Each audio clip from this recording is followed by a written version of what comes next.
আসসালামু আলাইকুম, ধন্যবাদ সবাইকে। আজকে আমরা হাজির হয়েছে আরও একটি ক্লাস নিয়ে। এই ক্লাসে আমরা আলোচনা করব অ্যাকুজিটিভ কেস কি এবং ডেটিভ কেস কি। আসলে এই দুইটা কেস অবজেক্টিভ কেসেরই দুইটা প্রকারভেদ, সেই বিষয়টি নিয়ে আজকে আমরা আলোকপাত করব। চলো শুরু করা যাক। তো দেখো, আমরা টাইটেল দিয়েছি অ্যাকুজিটিভ অ্যান্ড ডেটিভ কেস। আমরা উদাহরণের সাহায্যে বিষয়টি ক্লিয়ার করি। চলো।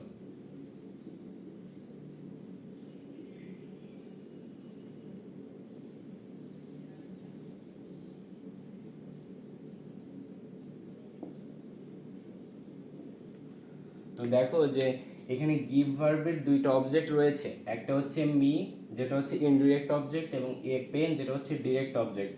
অর্থাৎ তাহলে আমরা কি জানলাম, যে অবজেক্টটি ব্যক্তিবাচক হয় সেটা হয় হচ্ছে ইনডিরেক্ট, এবং যেটি বস্তুবাচক বা আমরা মনে রাখার সুবিধার্থে অমানুষবাচকও বলতে পারি, যদি এই কথাটা একটু হাস্যকর শোনায়। তারপরে এটা হচ্ছে গিয়ে, তাহলে আমরা কি দেখলাম, ইনডিরেক্ট ইনডিরেক্ট অবজেক্ট। আর যেটি বস্তুবাচক বা আমরা মনে রাখার সুবিধাতে অমানুষবাচকও বলতে পারি, তো এটি হচ্ছে গিয়ে ডিরেক্ট অবজেক্ট।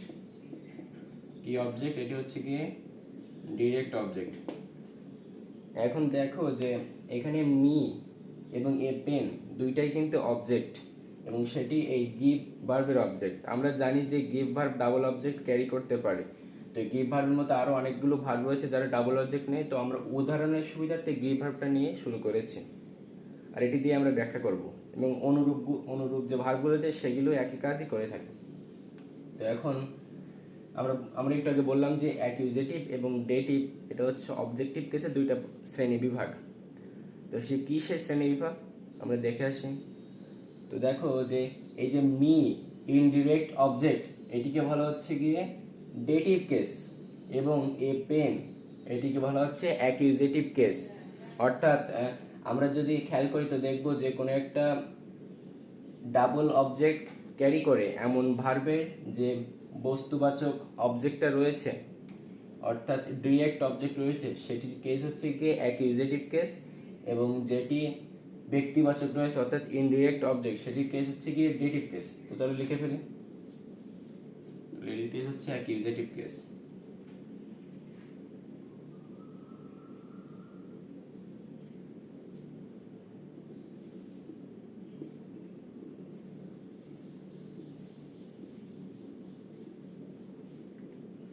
আমি বিষয়টা আবার রিপিট করি, যে কোনো একটা ভার্ব যদি এমন হয় যে সেটি ডাবল অবজেক্ট নিতে পারে, তো তার দুইটা অবজেক্টের একটা অবজেক্ট হবে হচ্ছে ইনডিরেক্ট অবজেক্ট অর্থাৎ যেটা ব্যক্তিবাচক, এবং একটি হবে ডিরেক্ট অবজেক্ট যেটা বস্তুবাচক। তো যেটি ডিরেক্ট অবজেক্ট বা বস্তুবাচক অবজেক্ট হবে তার কেসকে বলা হচ্ছে অ্যাকুইজিটিভ কেস, এবং যেটি ব্যক্তিবাচক হবে তার কেসকে বলা হচ্ছে ডেটিভ কেস। তো দেখো, এখানে আরও একটি ইনফরমেশন তোমাদেরকে জানিয়ে রাখি, যে প্রিপোজিশন অবজেক্ট ক্যারি করে। আমরা জানি যে ট্রানজিটিভ ভার্ব এবং প্রিপোজিশন অবজেক্ট হোল্ড করে। তো দেখো, প্রিপোজিশনের যে সমস্ত অবজেক্ট হয় সেগুলো সাধারণত অ্যাকুইজিটিভ কেসে ব্যবহার করা হয়। তো দেখো, এটাকে যদি আমরা সোয়াপিং করি প্রিপোজিশন দেখানোর সুবিধার্থে, তাহলে বিষয়টি আরো ক্লিয়ার হবে। চলো আমরা সোয়াপিং করি। তাহলে কি হচ্ছে, father gave a pen to me. তাহলে আমরা অবজেক্ট সোয়াপিং করলাম, তাহলে একটা অবজেক্ট গিভ ভার্বে রয়ে গেল এবং অপরটি বহিরাগত প্রিপোজিশন গ্রহণ করলো। তো দেখো, একটু আগে আমরা দেখলাম যে এ পেন অর্থাৎ যেটি বস্তুবাচক তার কেস হচ্ছে কি অ্যাকুইজিটিভ কেস। তাহলে এর কেস কি? এর কেস হচ্ছে অ্যাকুইজিটিভ কেস। তো একটু আগে আমরা দেখছিলাম যে মি যেটা হচ্ছে ব্যক্তিবাচক অবজেক্ট অর্থাৎ ইনডিরেক্ট অবজেক্ট, তার কেসটা হচ্ছিল ডেটিভ কেস। কিন্তু আমি একটু আগে বললাম যে যদি কোনো অবজেক্ট সেটি ট্রানজিটিভ ভার্বের হয়ে থাকে তখন সেটি ডেটিভ বা অ্যাকুইজিটিভ হওয়ার সম্ভাবনা রয়েছে, কিন্তু যদি প্রিপোজিশনের অবজেক্ট হয় তখন সেটি সবসময় অ্যাকুইজিটিভ। তাহলে এখানে মি অ্যাকুইজিটিভ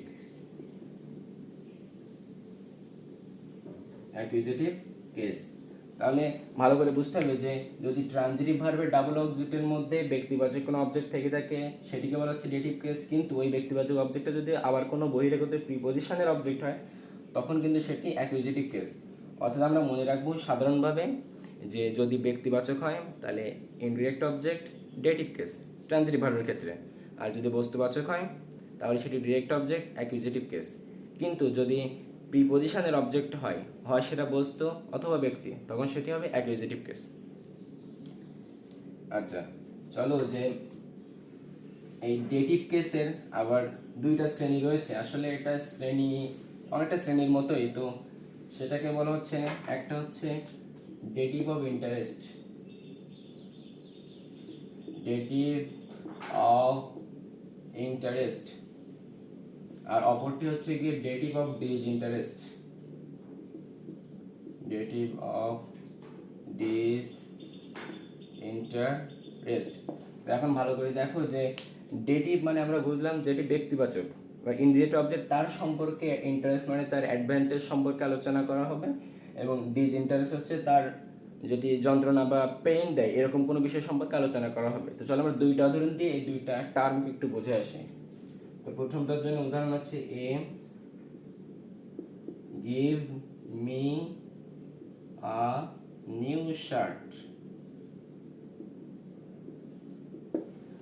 তো ভালো করে দেখো যে এখানে গিভ ভার্ব ডাবল অবজেক্ট নিয়েছে আগের মতোই, তাহলে এটি হচ্ছে গিয়ে অ্যাকুজিটিভ কেস আর এটি হচ্ছে গিয়ে ডেটিভ কেস। এখন দেখো যে যখন আমাকে একটি নতুন শার্ট দেয়, অর্থাৎ আমি শার্টের সাহায্যে উপকৃত হচ্ছে, খুশি হচ্ছে, তো এই যে আমি অ্যাডভান্টেজ পাচ্ছি, এজন্য বলা হচ্ছে এই যে ডেটিভ, এটাকে বলা হচ্ছে ডেটিভ অফ ইন্টারেস্ট। কি বলা হচ্ছে? এটাকে বলা হচ্ছে ডেটিভ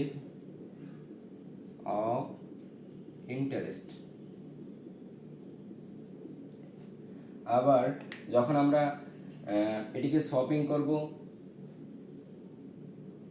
তখন কিন্তু আবার কেসের ডিফারেন্স আসতে পারে।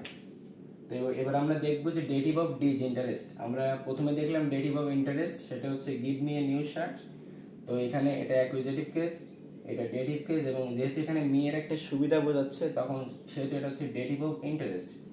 সেকেন্ড টাইমে আমরা এবার আলোচনা করব এই টার্মটা নিয়ে। তার জন্য একটা উদাহরণ নেই, it pains me, it pains me to say so.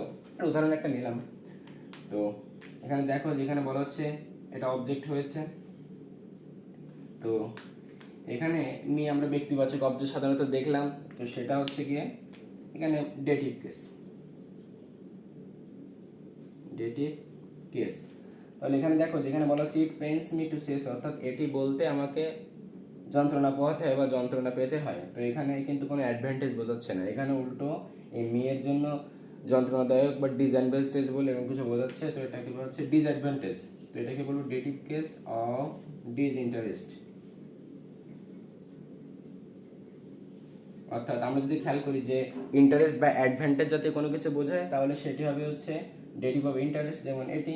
আর যদি এই ইন্টারেস্ট এর বিপরীতে অর্থাৎ ডিসইন্টারেস্ট হয়, যেমন it pains me to say so, অর্থাৎ এটি ডেটিভ কেস হওয়ার সত্ত্বেও ডিসইন্টারেস্ট অর্থাৎ ডিসঅ্যাডভান্টেজকে বোঝাচ্ছে।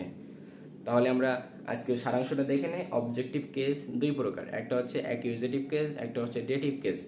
তো দেখো যেটি বস্তুবাচক বা ডিরেক্ট অবজেক্ট হয় তার কেস হয় অ্যাকিউজেটিভ, এবং যেটি ব্যক্তিবাচক হয় বা ইনডিরেক্ট অবজেক্ট হয় তার কেস হয় ডেটিভ কেস। এই ডেটিভ কেস যদি সুবিধা বোঝায় তাহলে সেটাকে, বা সুবিধা বা অ্যাডভান্টেজ বোঝায়, সেটি হচ্ছে ডেটিভ অফ ইন্টারেস্ট। এবং যদি এই ডেটিভ কেসের কোনো অসুবিধা বোঝায় তখন সেটি হচ্ছে ডেটিভ অফ ডিসইন্টারেস্ট। তো আশা করি সবাই ক্লিয়ার হয়েছ। আজকে এই পর্যন্তই, ধন্যবাদ সকলকে।